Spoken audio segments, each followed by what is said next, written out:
हाँ, तो फिर आज हम इंडक्शन मोटर का कंटिन्यू करेंगे। कल हमने कंस्ट्रक्शन किया था, आज हम करेंगे वर्किंग।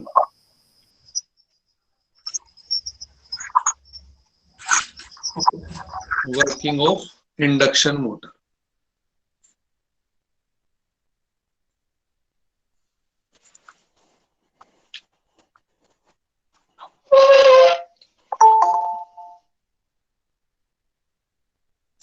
तो वर्किंग में सबसे पहले एक बार मैं कंस्ट्रक्शन दोबारा से कर देता हूँ, बेसिक सी जो वर्किंग के लिए जरूरत है।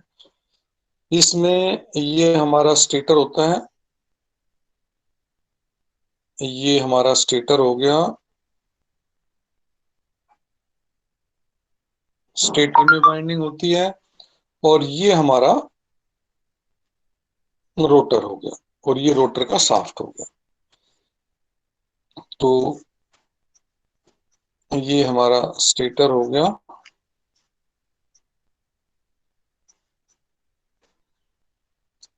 और ये रोटर। अब रोटर में क्या होता है, रोटर में कंडक्टर्स होते हैं, कल हमने जैसे किया था। और कंडक्टर्स कौन से, जैसे हमने वो मोटी मोटी बार्स होती है, ये हमारे कंडक्टर्स हैं। ऐसे ही यहाँ पे हम इसमें थ्री फेज सप्लाई, यहां से हम थ्री फेज सप्लाई इसको देंगे।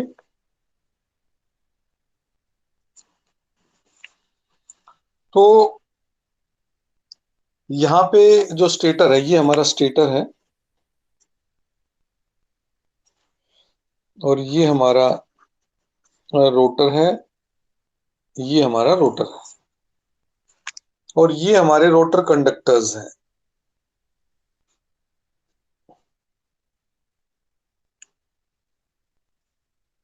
Rotor conductors. तो अब वर्किंग कैसे होती है इसमें, कि जब हम थ्री फेज सप्लाई देते हैं, इनपुट जो है हम इनपुट हमने इसको दिया three phase supply, three phase voltage. अब थ्री फेज वोल्टेज देने से एक रोटेटिंग मैग्नेटिक फील्ड प्रोड्यूस हो गया। Rotating magnetic field, rotating magnetic field between rotor and stator. Means जैसे हमने इसको थ्री फेज सप्लाई दी तो इसके बीच में एक रोटेटिंग मैग्नेटिक फील्ड बन गया, रोटर और स्टेटर के बीच में। और ये किस स्पीड से रोटेट करेगा, that is the synchronous speed and that speed is given by 120 F by P।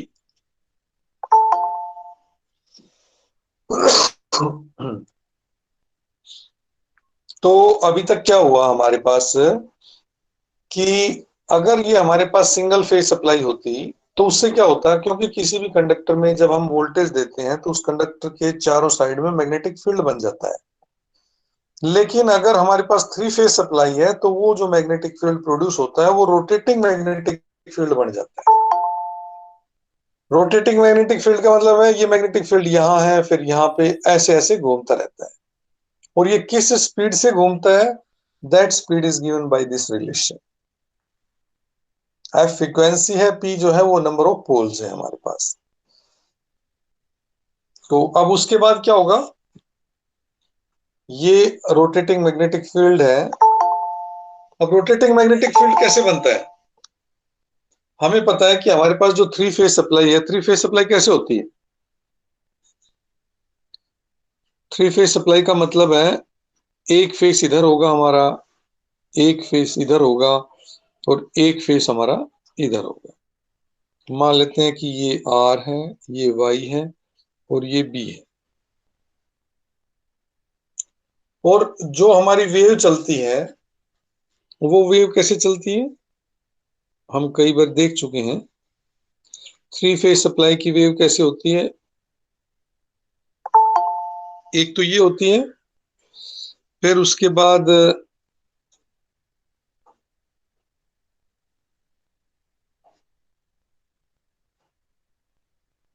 इस टाइप से होती है, फिर एक वेव हमारी इस टाइप से होती है।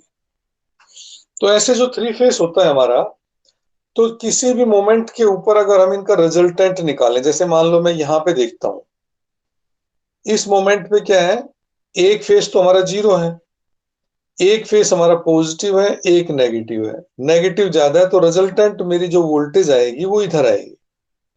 अगर मान लो मैं इस मोमेंट पे देखता हूं, इस मोमेंट पे किसी भी एक मोमेंट पे देख लो, तो जो हमारे तीन फेस हैं, उन तीन फेसों का रिजल्टेंट क्या होता है। तो जो रिजल्टेंट होता है वो हम देखते हैं कि वो रोटेट हो रहा है। जैसे मान लो मैं यहां से दिखाना चाह रहा हूं आपको, इसमें मान लेते हैं किसी मोमेंट के ऊपर आर फेस जीरो है, आर जीरो है तो ठीक है, फिर इसका मतलब वाई और बी ये सारे के सारे 120 डिग्री के डिफरेंस पे होते हैं। अब अगर ये जीरो है तो इन दोनों का रिजल्टेंट, इन दोनों का रिजल्टेंट कहीं यहां पे आएगा। किसी मोमेंट पे वाई जीरो है, जब वाई जीरो है तो इन दोनों का रिजल्टेंट इधर आएगा। किसी मोमेंट पे बी जीरो है, जब बी जीरो है तो हमारा रिजल्टेंट यहाँ पे आ रहा है। कुल मिला के पहले रिजल्टेंट इधर था, फिर रिजल्टेंट मैग्नेटिक फील्ड इधर है, अब रिजल्टेंट मैग्नेटिक फील्ड इधर है। कुल मिला के हमारे पास एक मैग्नेटिक फील्ड है जो ऐसे घूम रहा है, पहले यहाँ था, फिर यहाँ चला गया, यहाँ चला गया। अल्टीमेटली हमें एक रोटेटिंग मैग्नेटिक फील्ड मिल जाता है by applying the three phase supply to the stator.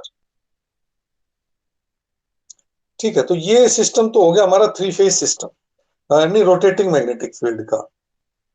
अब जब एक बार रोटेटिंग मैग्नेटिक फील्ड बन गया तो फिर क्या होगा यहाँ पे,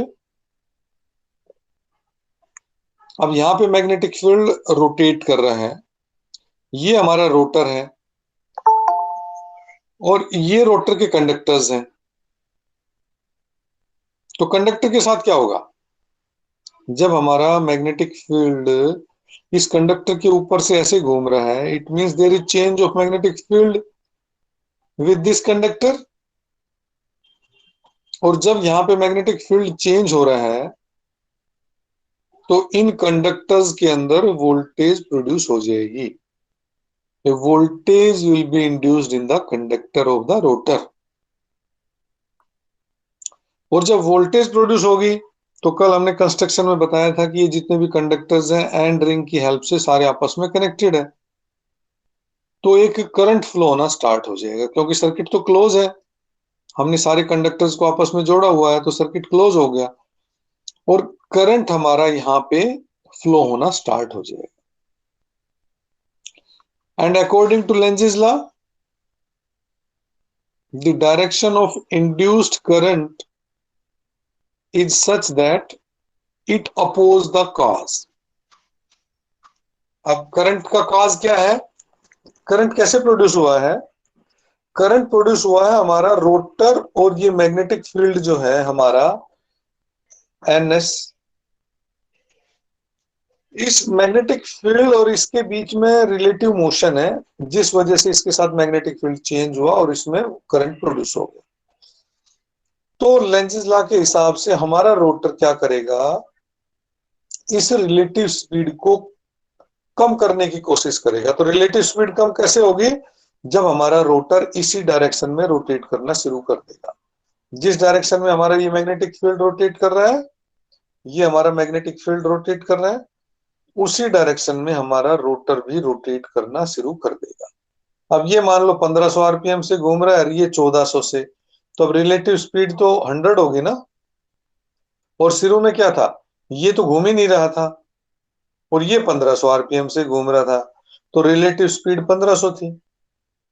तो हमारे लेंजेस लॉ के हिसाब से ये हमारा जो रोटर है ये उसी डायरेक्शन में रोटेट करना शुरू कर देता है जिस डायरेक्शन में हमारा मैग्नेटिक फील्ड रोटेट कर रहा है, ताकि रिलेटिव स्पीड को कम किया जा सके और ये हमारी मोटर रन कर जाती है। तो इस हिसाब से तो क्या हो जाता है, इसमें रोटेटिंग मैग्नेटिक फील्ड से क्या होगा, जो हमारा रोटेटिंग मैग्नेटिक फील्ड है, रोटेटिंग मैग्नेटिक फील्ड से voltage induced in rotor,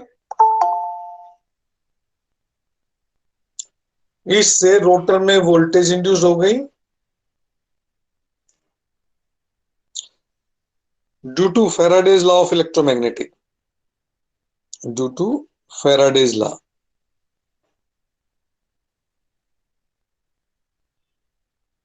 Faraday's law of electromagnetic induction.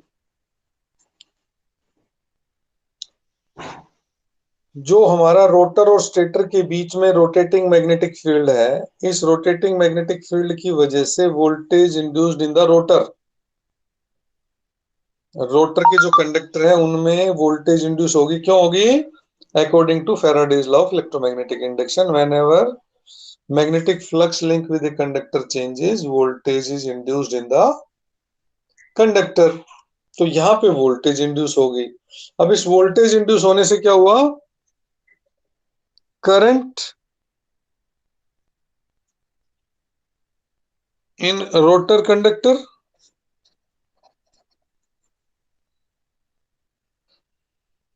तो रोटर कंडक्टर के अंदर करंट प्रोड्यूस हो गया। और उसके बाद क्या हुआ फिर? उसके बाद हुआ, according to Lenz's law,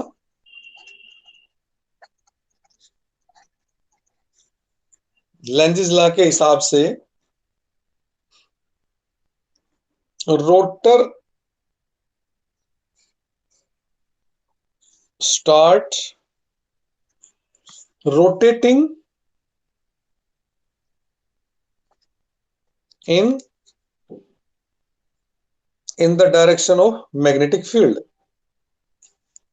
ns, to oppose, ये लेंजिस लॉ की वजह से rotor starts rotating in ns direction, मतलब जिस डायरेक्शन में हमारा मैग्नेटिक फील्ड रोटेट कर रहा है उसी डायरेक्शन में हमारे रोटर ने रोटेट करना स्टार्ट कर दिया, to oppose the relative speed.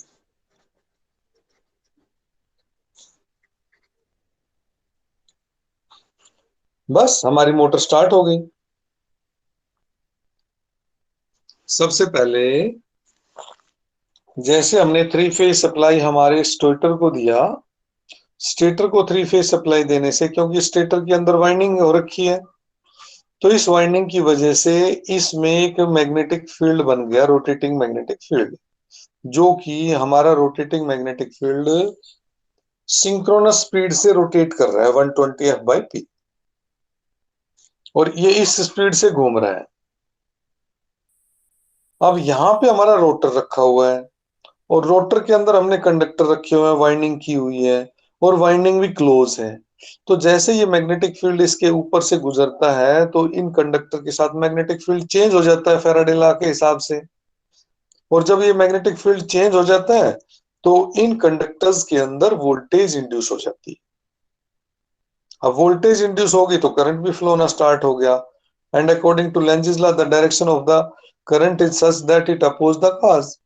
और काज क्या था? रिलेटिव स्पीड थी between magnetic field and conductor. तो इसको अपोज कैसे करेंगे? इस स्पीड को कम करेंगे। तो कम कैसे होगी? जब ये हमारा उसी डायरेक्शन में रोटेट करना स्टार्ट कर देगा, तो हमारा जो रोटर है उसी डायरेक्शन में रोटेट करना स्टार्ट कर देता है जिस डायरेक्शन में हमारा मैग्नेटिक फील्ड रोटेट कर रहा है। So this is the working of the induction motor. अब इसमें rotor speed is always less than the synchronous speed.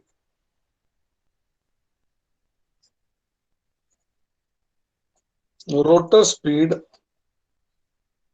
always less than synchronous speed. जैसे हमने कहा सिंक्रोनस मोटर में क्या था कि अगर ये मैग्नेटिक फील्ड 1500 आरपीएम से मूव कर रहा है तो हमारा रोटर भी 1500 आरपीएम से मूव कर रहा था।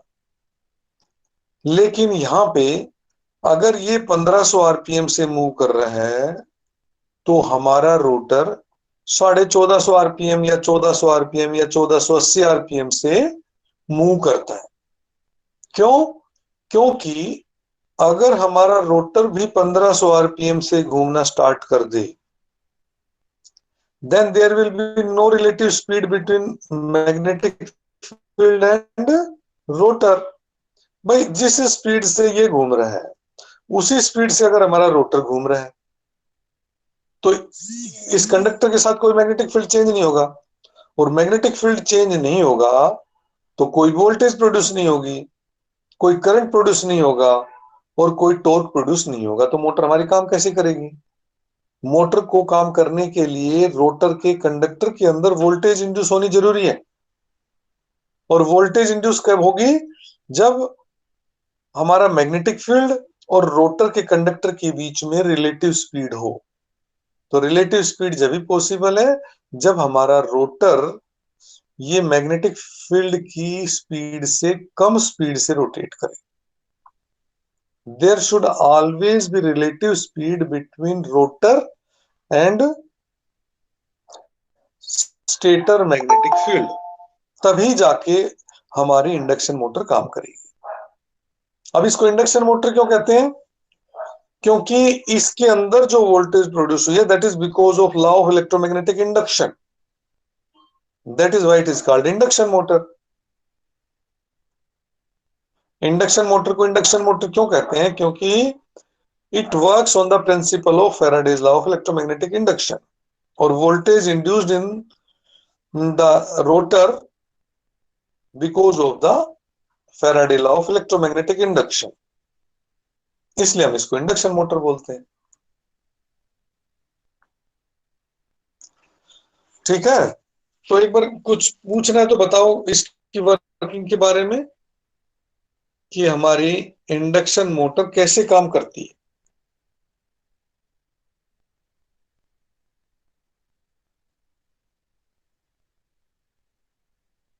चलो एक बार रिपीट करना होता है।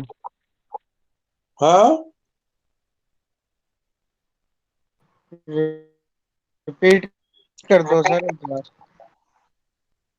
देखो आज हमने जो करना है वो करना है what is the working of induction motor, how induction motor rotates, how rotor rotates.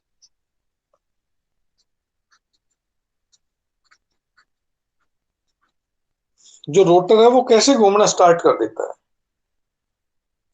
ऐसा मोटर में क्या होता है, जो हमारे घरों में जितनी मोटर है हमें पता है ज्यादातर मोटर 90% से ज्यादा जो मोटर यूज होती है वो इंडक्शन मोटर यूज होती है।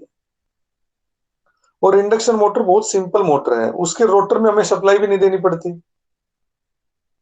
हमें सप्लाई जो देनी पड़ती है वो सिर्फ ही इंडक्शन मोटर के स्टेटर में सप्लाई देनी पड़ती है। तो ऐसा क्या होता है कि रोटर घूमना स्टार्ट कर देता है, तो उसको समझने के लिए हमने क्या किया, इस स्टेटर को 3 फेज सप्लाई दे दी, और 3 फेज सप्लाई जैसे हमने स्टेटर को दी है 3 फेज सप्लाई देते के साथ ही यहां पे एक रोटेटिंग मैग्नेटिक फील्ड प्रोड्यूस हो गया। रोटेटिंग मैग्नेटिक फील्ड कैसे प्रोड्यूस होता है? क्योंकि हमें पता है कि जो 3 फेज सप्लाई है वो एक दूसरे फेस 120 डिग्री के फेस डिफरेंस के ऊपर चलते हैं। तीनों के तीनों फेस एक साथ नहीं चलते। एक फेस यहाँ पे जीरो है तो एक पॉजिटिव है एक नेगेटिव है, यहाँ पे ये जीरो है तो ये पॉजिटिव हो गया ये नेगेटिव हो गया, यहाँ पे ये जीरो है तो ये नेगेटिव हो गया ये पॉजिटिव हो गया। तो किसी मोमेंट के ऊपर अगर मैं रिजल्टेंट मैग्नेटिक फील्ड निकालूं तो रिजल्टेंट मैग्नेटिक फील्ड मेरा कभी तो इधर आ रहा है कभी इधर आ रहा है कभी इधर आ रहा है कभी इधर आ रहा है कभी इधर आ रहा है कभी इधर आ रहा है।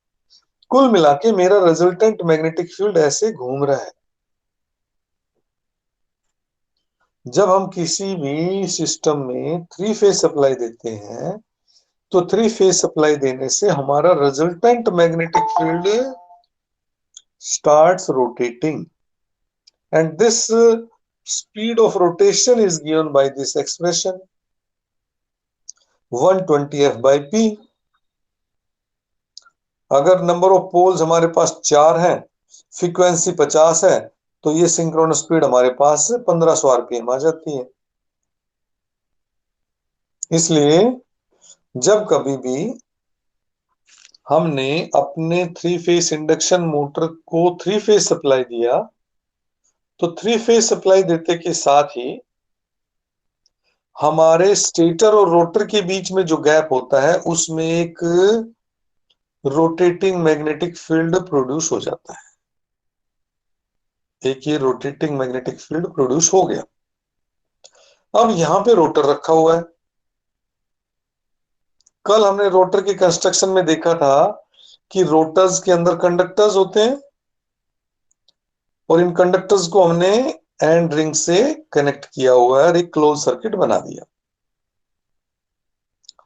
तो जैसे ही इन कंडक्टर्स को रोटेटिंग मैग्नेटिक फील्ड दिखाई देता है, तो इन कंडक्टर्स के अंदर वोल्टेज प्रोड्यूस हो जाती है because of Faraday law of electromagnetic induction. क्योंकि इन कंडक्टर्स के साथ मैग्नेटिक फील्ड चेंज हुआ, क्योंकि मैग्नेटिक फील्ड तो स्पीड से घूम रहा है। तो जैसे इनके साथ मैग्नेटिक फील्ड चेंज हुआ तो रोटर कंडक्टर्स के अंदर वोल्टेज प्रोड्यूस हो गई, और वोल्टेज प्रोड्यूस होते के साथ इसमें करंट फ्लो होना स्टार्ट हो गया। और फिर इसने तो अपोज करना है, करंट ने तो अपोज कैसे करेगा, ये इसी डायरेक्शन में रोटेट करना शुरू कर देगा जिस डायरेक्शन में हमारा मैग्नेटिक फील्ड रोटेट कर रहा है, और हमारी इंडक्शन मोटर रोटेट करना शुरू कर देती है। So this is the working of three phase induction motor. Hello sir. हाँ बोलो। रोटर हमेशा क्लॉकवाइज ही रोटेट करता है? नहीं, वो तो जिस डायरेक्शन में आपका मैग्नेटिक फील्ड रोटेट करेगा। अच्छा sir, magnetic field field produce होगी तो उसमें फिर पोल भी बनेंगे ना सर? पोल भी चेंज होंगे? हाँ हाँ यस सर। हाँ, वो कंटिन्यू उसी स्पीड से चेंज होते रहेंगे। ठीक है ना। और ये जो नहीं सर, हेलो सर, मैंने किसी शॉप पे देखा था सर कि वो एंटी क्लॉकवाइज घूम रहा था कोई मोटर, तो उन्होंने कंडक्टर होता है ना, जो कंडक्शन हम्म कैपेसिटर, उसमें कुछ चेंजिंग लाई थी सर, तो वो क्लॉकवाइज रोटेट करने लगा था वापस। वो सर अब समझना है मुझे कैसे। अब अभी हम बात कर रहे हैं थ्री फेस इंडक्शन मोटर की। तो यस जहां सर। तो जहां कहीं पे भी थ्री फेस इंडक्शन मोटर होती है वहां कैपेसिटर की जरूरत नहीं होती। हम्म। ठीक है, जो कैपेसिटर लगा होता है वो सर हमेशा। वो थ्री फेज मोटर को भी तो बूस्ट अप करने के लिए कुछ लगाते होंगे सर, फिर नहीं मैं एनर्जी देने के लिए नहीं बेटा, शुरुआत में। मैं वही कह रहा हूं कि जो थ्री फेस इंडक्शन मोटर है उसको कैपेसिटर की कोई रिक्वायरमेंट नहीं होती। जो yes sir. Single phase motor होती है आपकी, जैसे आपका पंखा है सिंगल फेस का चलता है। हम्म। घरों में जो सीलिंग फैन है, जो दूसरे पंखे हैं, आपके घर में तो सिंगल फेस सप्लाई होती है। हाँ सर। तो सिंगल फेस सप्लाई जहां कहीं पे भी है और वहां पे आप मोटर चला रहे हो, इसका मतलब सिंगल फेस मोटर चला रहे हो। Yes sir. तो सिंगल फेस मोटर में रोटेटिंग मैग्नेटिक फील्ड नहीं प्रोड्यूस होता है। अब ओके। रोटेटिंग मैग्नेटिक फील्ड नहीं प्रोड्यूस हो गया तो रोटर भी रोटेट नहीं करेगा। इसलिए सिंगल फेस मोटर में हमें कैपेसिटर की जरूरत होती है। जब हम सिंगल फेस मोटर करेंगे तब मैं बताऊंगा। ठीक है। लेकिन यस। अभी सिर्फ इतना समझ लो कि थ्री फेस इंडक्शन मोटर में हमें किसी कैपेसिटर की जरूरत नहीं होती। और जब कैपेसिटर की जरूरत नहीं होती, क्यों नहीं होती कैपेसिटर की जरूरत, क्योंकि जो तीन फेस हाँ। होते हैं ना, ये अगर सिंगल फेस होता तो हमेशा ऐसे ही रहता है। यहाँ पे हमेशा मैक्सिमम रहता, यहाँ पे हमेशा जीरो हम्म। रहता। लेकिन थ्री फेस है तो मैक्सिमम हमेशा यहाँ पे रहेगा नहीं, क्योंकि ये इधर अपोजिट डायरेक्शन में काम कर रहे हैं। और हर मोमेंट पे हम देखेंगे कि मैक्सिमम पहले यहाँ था, फिर यहाँ था, फिर यहाँ था, फिर यहाँ आ गया, फिर यहाँ आ गया, फिर यहाँ आ गया। यानी कि मैक्सिमम जो मैग्नेटिक फील्ड है वो हमारा कंटिन्यू चेंज हो रहा है, जिससे हमें ऐसा लगता है कि जैसे हमारा मैग्नेटिक फील्ड कंटिन्यूस चेंज हो रहा है, रोटेट हो रहा है। और रोटेट हो गया तो हमारा रोटर भी चलना स्टार्ट हो जाएगा। वर्किंग हमें पता ही है। तो हमारी रिक्वायरमेंट क्या होगी इंडक्शन मोटर को चलने के लिए? हमें एक रोटेटिंग मैग्नेटिक फील्ड चाहिए, बस। अगर हमने एक रोटेटिंग मैग्नेटिक फील्ड प्रोड्यूस कर लिया तो हमारी डायरेक्शन में, रोटेशन में हमारा मैग्नेटिक फील्ड चेंज हो रहा है। अब डायरेक्शन को अगर मैंने उल्टा करना है, reversal of direction of rotation. अगर डायरेक्शन को हमने रिवर्स करना है तो क्या करेंगे भाई? ये क्लॉकवाइज है, हमें मैग्नेटिक फील्ड को डायरेक्शन उल्टी करनी पड़ेगी ना। तो हम क्या करेंगे? इंटरचेंज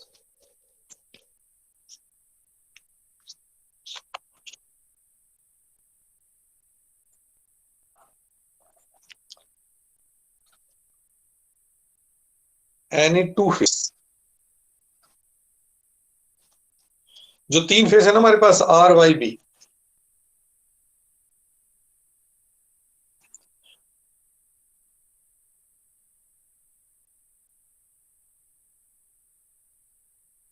ये मान लो आर, ये मान लो वाई, हर वाइस वाई में कर दूंगा, वाई वाला आर में कर दूंगा।